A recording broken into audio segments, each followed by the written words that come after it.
말씀은 히브리서 1장 말씀입니다. 히브리서 1장 말씀 한 절씩 교독하겠습니다. 옛적의 선지자들을 통하여 여러 부분과 여러 모양으로 우리 조상들에게 말씀하신 하나님이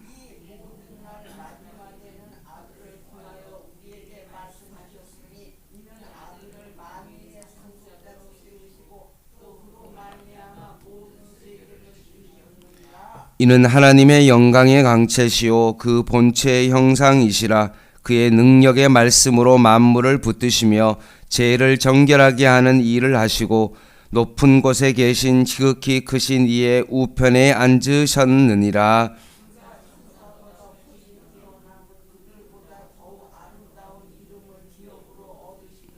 하나님께서 어느 때 천사 중 누구에게 너는 내 아들이요 오늘 내가 너를 낳았다 하셨으며 또다시 나는 그에게 아버지가 되고 그는 내게 아들이 되리라 하셨느냐.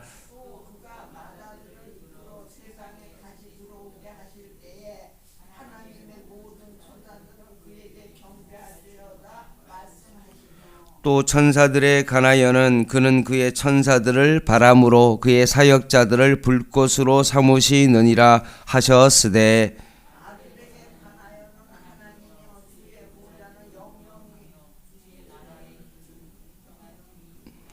주께서 의를 사랑하시고 불법을 미워하셨으니 그러므로 하나님 곧 주의 하나님이 즐거움의 기름을 주께 부어 주를 동류들보다도 뛰어나게 하셨도다 하였고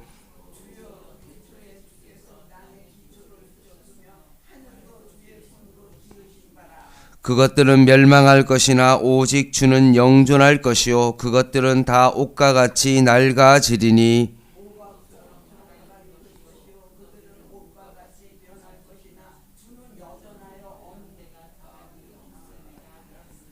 어느 때에 천사 중 누구에게 내가 내 원수로 내 발등상이 되게 하기까지 너는 내 우편에 앉아 있으라 하셨느냐.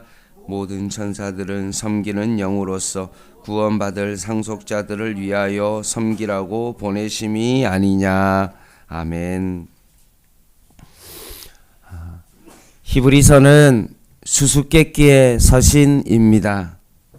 왜냐하면 이 선지를 누가 썼는지 알 수 없기 때문에 그렇습니다. 그리고 그 장소도 정확하지 않습니다. 유일하게 알 수 있는 것은 그 대상자가 유대인이라는 것 외에는 전혀 알 수가 없습니다. 그냥 대략적으로 우리가 추정할 뿐입니다. 그 시기를 언제로 보느냐 하면 AD 한 60년 정도로 추정만 합니다. 왜냐하면 고린도 교회에 어떤 분쟁의 문제가 있었을 때 이것을 해결하기 위해서 로마의 감독인 클레멘트가 AD 96년에 써보냈던 그 서신서에 히브리서가 언급되었기 때문에 히브리서는 96년 이전에 쓰였다는 것을 알 수가 있습니다. 그리고 히브리서 10장에 보면 그리스도인이 받게 될 박해에 대해서 언급하고 있는데 그 박해가 로마 황제로부터 3번 있었습니다. 첫 번째가 언제냐 하면 글라우디우스 AD 49년에 있는 그 박해가 있었고 66년에는 네로 박해가 있었고 그리고 90년에 도미티아누스의 박해가 있었습니다. 이런 모든 것들을 추정해 봤을 때 일반적으로 두 번째 박해가 있었던 그 전이니까 결국 AD 한 60년 초중반으로 생각해 볼 수 있습니다. 그리고 이것을 누가 썼냐라고 했을 때 많은 사람들이 바울의 이야기를 꺼내는데 바울이 아닐 가능성이 더 높고 특별히 수신자가 디모데와 되게 친분이 있다는 사실입니다. 히브리서 13장 23절에 보면 디모데가 감옥에서 풀려났다는 소식을 전한 것을 보면 디모데와 아주 친했다는 것을 알 수 있고, 이탈리아에서 온 자들도 문안한다는 24절 말씀을 근거로 고대 동방교회는 디모데와 개인적으로 서신을 주고받았던 사도 바울이 썼을 것이다 라고 그렇게 추정하지만, 내용을 봤을 때 사도 바울의 문체와는 조금 다릅니다. 보통 사도 바울은 히브리서 구약을 되게 많이 인용하는데 이런 말씀이 쓰여졌다라는 단어를 쓰는데, 히브리서에는 그렇게 쓰여졌다라는 말을 쓰지 않고 그가 말씀하셨다라는 단어를 쓰고 있기 때문에 바울이 아닐 가능성이 더 높습니다.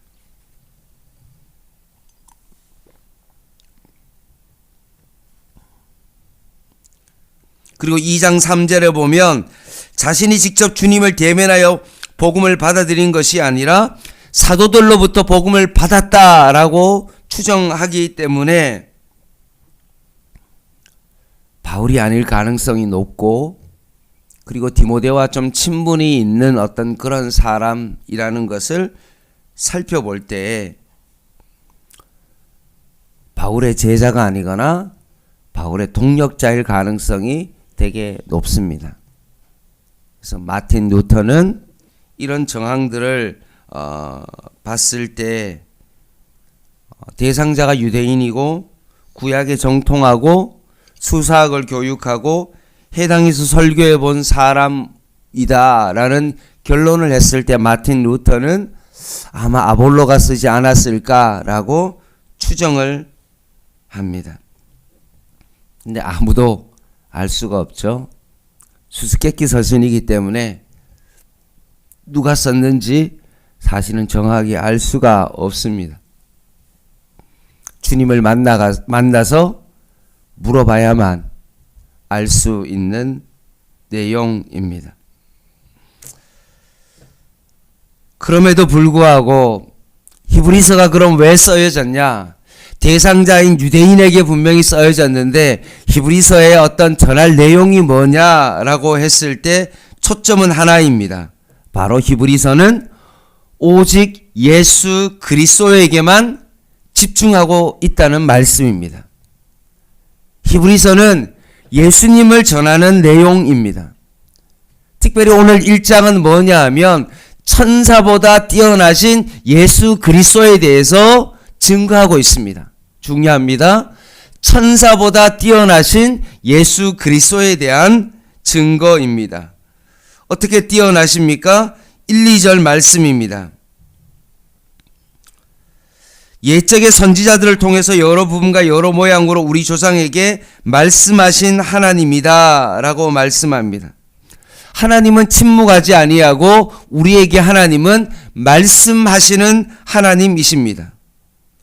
구약에서는 어떻게 했습니까? 선지자들을 통해서 1절에 보면 여러 부분과 여러 모양으로 우리에게 말씀했습니다. 다양한 사람들과 다양한 모양으로 말씀했다는 것은 말씀이 부족하다는 것이 아닙니다. 계시가 불완전하기 때문에 여러 사람과 여러 모양으로 말씀하신 것이 아니라 계시를 받는 사람이 불안하기 때문에 불완전하기 때문에 결국은 하나님께서 선지자를 통해서 여러 방법을 통해서 결국 말씀하셨습니다. 그런데 이 계시가 완전히 완성되게 되었다는 것입니다. 계속해서 구약을 통해서 선지자를 통해서 우리에게 계속 말씀해 주셨는데 그 계시는 어떠했습니까?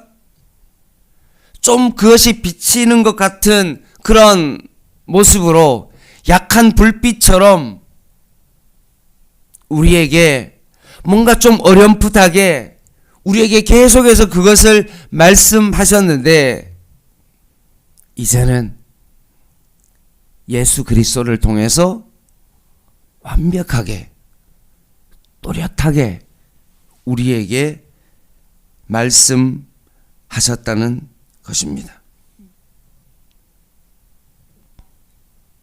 구약에는 별빛과 같이 뭔가 이렇게 가끔씩 그 빛을 보여주셨는데 이제는 예수 그리스도께서 이 땅 가운데 오심으로 말미암아 햇빛과 같이 이 땅 가운데 하나님께서 말씀이 육신이 되어 이 땅 가운데 오심으로 말미암아 완벽한 빛으로서 우리에게 그 계시를 우리에게 알려주셨습니다. 전해주셨습니다. 그래서 계시는 예수 그리스도로 말미암아 완벽하게 계시되었습니다. 이제 예수 그리스도께서 이 땅 가운데 오심으로 그 계시는 완전히 어떻게 되었습니까? 완성되었다는 것입니다. 아들을 이 땅 가운데 보내주셔서 하나님이 누구신지 확실히 보여주셨고 하나님의 그 뜻을 밝히 우리에게 보여주셨습니다.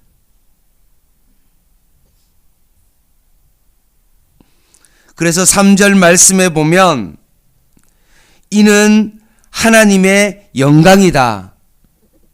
그리고 그것은 강체다. 다른 말로 하면 빛이시다 라고 말씀합니다. 영원한 빛에서 나온 빛이시다 라고 말하며 그 영광의 지혜에서 나온 지혜이신 우리 주님은 3절에 보면 본체의 형상이다 라고 말씀합니다. 형상이라는 요 단어는 어떤 뜻이냐 하면 헬라어로 보면 각인이라는 뜻으로 동전이나 인장이 찍힌 자국을 의미합니다. 완전히 각인되었다. 하나님이 똑같으신 그 본체가 완전히 각인된 그분이 하나님이 어떻게 되었다는 것입니까? 이 땅 가운데 육신의 몸을 입고 우리에게 오셨다. 완전한 계시가 완성되었다라고 말씀합니다. 예전에는 하나님에 대해서 어렴풋하고 뭔가 하나님이 계시고 우리에게 나타나셔서 그 부분을 보여주셨는데 이제는 완전히 하나님을 우리에게 완벽하게 예수 그리스도를 통해서 우리에게 각인시켰다. 완전히 보여주셨다. 하나님이 어떤 분이신지 완벽하게 예수님을 통하여 우리에게 보여주셨다. 그래서 요한복음에 보면 하나님이 내 안에 있고 내가 하나님 안에 있고 나와 아버지는 하나다라고 말씀하시고 나를 본 사람은 결국 아버지를 봤다라고 말씀하셨습니다.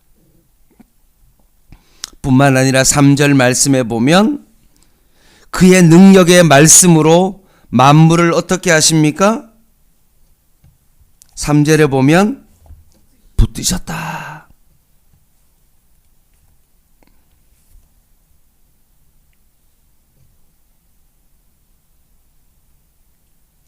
하나님께서 우리 한 사람 한 사람을 이렇게 말씀으로 붙드셨다라고 말씀합니다.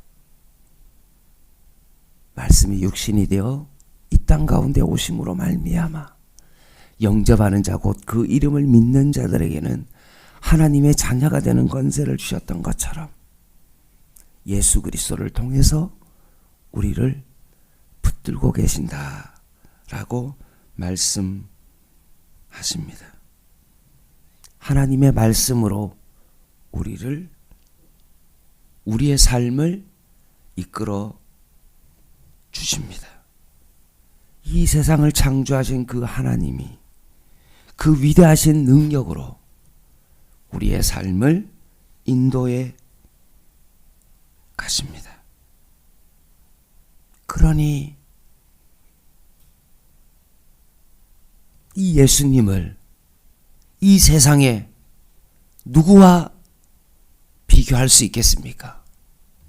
많은 유대인들이 천사를 숭배까지 하고 천사에 대해서 많은 애착을 가지고 그것을 바라보는 어떤 그들의 모습 속에 오늘 히브리서를 기록한 그 저자가 이 히브리서를 통해서 너희들을 정말 천사를 존귀하게 여기고 천사에게 무언가 기도하고 천사가 우리를 도와줄 것을 바라보며 뭔가 천사를 너희들이 자꾸 의지하는데 너희들은 천사를 의지하지 말고 너희들을 완벽하게 하나님의 말씀으로 인도하신 천사보다 뛰어나신 천사와 비교할 수 없는 그 예수 그리스도가 너희들의 삶을 인도하고 계신다라고 말씀하십니다. 그래서 4절 말씀 같이 한번 읽어보겠습니다. 시작. 그가 천사보다 훨씬 뛰어남은 그들보다 더욱 아름다운 이름으로 기업으로 얻으심이니 라고 되어 있습니다. 천사도 누가 만드셨습니까? 예수 그리스도께서 창조하셨습니다.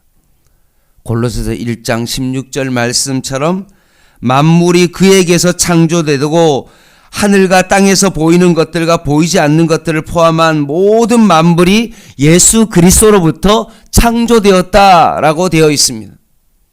아무리 천사가 뛰어날지라도 결국 그 천사도 예수 그리스도가 창조하셨기 때문에 그것은 비교 불가능하다는 것입니다. 물론 천사가 하나님의 백성을 보호하기도 하고 직접 메신저로서 하나님의 뜻을 전하기도 하고 악의 세력과 싸우는 존재이기도 하지만 너희들이 천사를 너무나 과도하게 생각하여 숭배의 대상이 되기도 하는데 예수 그리스도는 천사와 비교할 수 없는 월등하신 분이심을 밝히고 있습니다. 그러면서 5절 6절 말씀에 보면 하나님께서 어느 때 천사 중 누구에게 너는 내 아들이라 오늘 내가 너를 낳았다 라고 하신 적이 있느냐? 천사 보고 너는 내 아들이다 라고 말한 적이 있느냐? 없지 않냐? 요한에게 세례를 받을 때 너는 내 사랑하는 아들이다 라고 이렇게 말한 사람이 천사가 어디 있느냐 라고 말씀합니다. 오늘 5절 6절 말씀에 보면 또다시 나는 그에게 아버지가 되고 그는 내게 아들이 되리라 라고 했던 것처럼 아들이라고 말한 적이 없다라고 말씀합니다. 또 7절 말씀에 보면 천사들에 대해서 그는 그의 천사들을 바람으로 그의 사역자들을 불꽃으로 삼았다라고 말합니다. 천사들은 바람과 불꽃이지만 결국 그 바람과 불꽃도 어떻게 합니까? 결국 소멸하는 피조물에 불과하다라고 말씀하십니다. 10절 말씀을 한번 보시죠. 또 주여 태초에 주께서 땅에 기초를 지었으며 하늘도 주의 손으로 지으신 바라 그것은 멸망할 것이나 오직 주는 영존할 것이요 그것들은 다 옷과 같이 낡아지리니 의복처럼 갈아입을 것이요 그것들은 옷과 같이 변할 것이나 주는 여전하여 연대가 다함이 없으리라 하였으나 라고 말합니다. 피조물은 어떻게 되어집니까? 낡고 닳고 없어진다는 거죠. 천사들도 피조물이기 때문에 결국은 낡고 닳고 없어질 수밖에 변할 수밖에 없지만 예수 그리스도는 절대로 변하지 않으신다. 예수 그리스도는 영원하시다. 13절 말씀 어느 때 천사 중 누구에게 내가 내 원수로 내 발등상이 되게 하기까지 너는 내 우편에 앉아 있으라 하셨느냐라고 했던 것처럼 천사들을 하나님 우편에 앉게 한 적이 없다, 허락한 적이 없다라고 말하면서 천사는 어떤 존재입니까? 하나님의 백성을 섬기기 위한 창조된 피조물에 불과하다라고 말씀하십니다.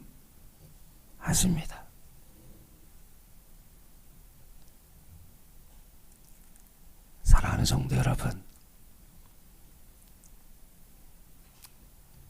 우리가 이 세상에서 가장 귀한 것으로 여기고 따랐던 그 모든 것들은 피조물에 불과하다는 것을 여러분 오늘 꼭 기억할 수 있기를 바랍니다. 내가 너무나 소중하게 여기고 이것이 없으면 내가 못 살 것처럼 여기는 어떤 그 모든 것들도 결국 피조물에 불과하다는 것을 여러분 꼭 기억하십시오.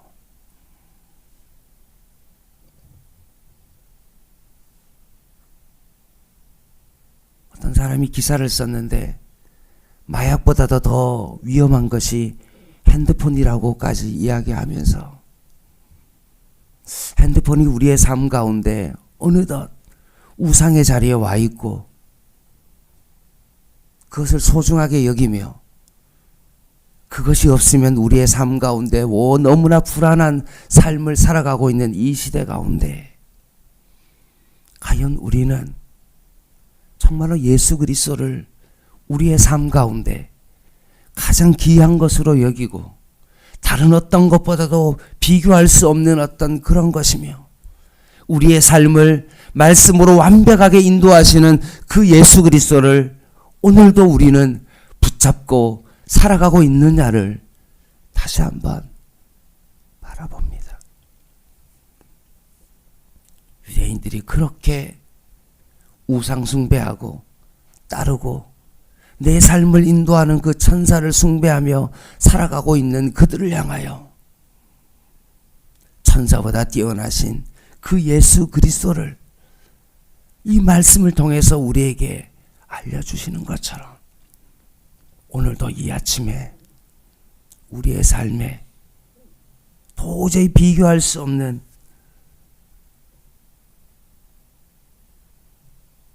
그분이 바로 예수 그리스도임을 다시 한번 고백하며 오늘도 예수 그리스도를 더욱더 의지하고 예수 그리스도 그분만 자랑하며 살아가는 저와 여러분 되시기를 주님의 이름으로 간절히 부탁을 드립니다. 기도하겠습니다.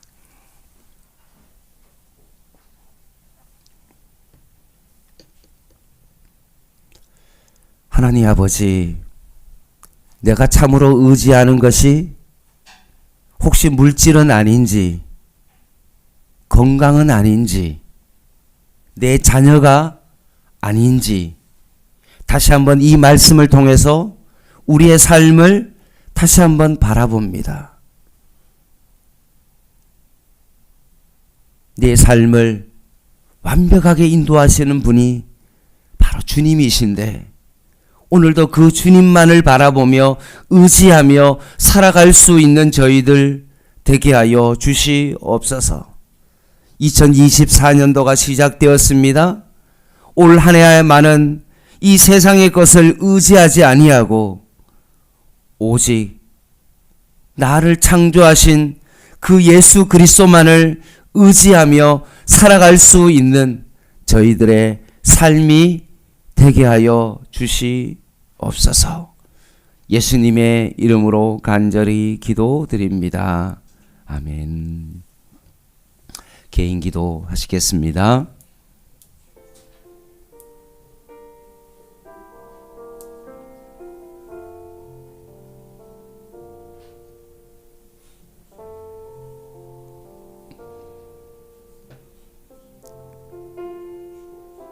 희미한 불빛이 아닌 완벽한 빛으로 하나님의 뜻을 우리에게 알려주신 그 예수 그리스도를 오늘 이 아침에 다시 한번 바라봅니다.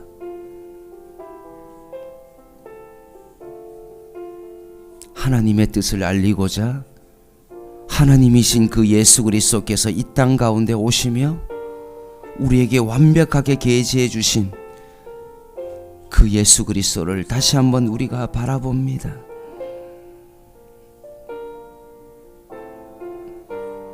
예수 그리스도를 통하여서 지혜와 계시의 정신을 허락하사 하나님을 알게 하시고 그분의 기쁘신 그 뜻을 알아갈 수 있는 저희들 되게 하여 주시옵소서. 오늘도 주님의 뜻 가운데 무릎을 꿇을 때 그리스도를 통하여서 하나님의 뜻을 알게 하시고 주님이 오시는 그날까지 오직 예수 그리스도만 바라보며 살아가게 하여 주시옵소서.